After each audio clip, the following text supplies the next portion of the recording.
এই যে এই গুলির সাইজটা, এটা যে কোনো বাচ্চার যদি গলায় গিয়ে আটকে যায় সঙ্গে সঙ্গে তাকে হসপিটাল নিয়ে যেতে হবে, কারণ খুবই একটা খারাপ জিনিস ঘটে যেতে পারে। ঠিক আছে, তো দেখো বন্ধুরা, আজকে একটা ভালো জিনিস কিনলাম।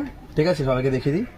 ঠিক আছে, তো এটা যখন মানে খুবই ভালো জিনিস, খেতে খুবই সুন্দর, কিন্তু এর একটা মানে খারাপ দিক আছে, যেটা তোমাদেরকে আমি বলি। এর মধ্যে এরকম একটা গুলি পাবে সবাই, যেটা হচ্ছে আমরা ছোটোবেলায় যে গুলি খেলতাম সেই গুলি পাবে। তো এটা খুব সাবধানের সাথে খেতে হবে। আমি কখনো বুঝতে পারিনি আমরা যে এটার মধ্যে একটা গুলি থাকতে পারে।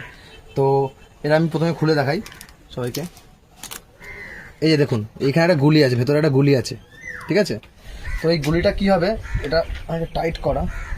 এই গুলিটা কি আছে, এই গুলিটা টেম্পোরারি গুলি না, এটা হচ্ছে তোমার টেম্পোরারি, সরি, পার্মানেন্টলি না। দেখুন, মুখটা খুলে দিলাম।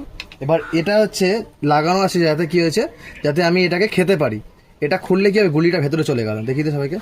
গুলিটা ভেতরে চলে গেল। তো কিন্তু এই মুখটা টেম্পোরারি, এটা হচ্ছে পার্মানেন্টলি না, যাতে এটা আমার খুব সেফটি, এরকম কোনো ব্যাপার নেই। যেটা আমি খেলে, এটা যে আমি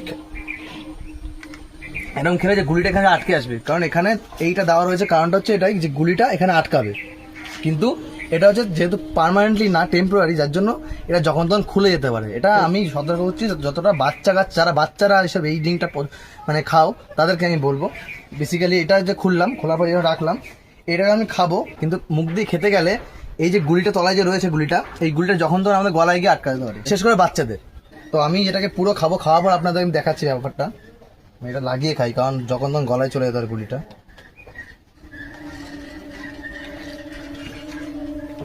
আর আমি আর কেটা খেতে পারছি না, ছেড়ে দিলাম। দেখো, এই যে গুলি, এই গুলি আর এই গুলির সাইজটা একই রকম, দুটো আমাদের সেম বোতল থেকে পেয়েছি। আর নামটা দেখে নাও সবাই, এই যে জিনিসটা।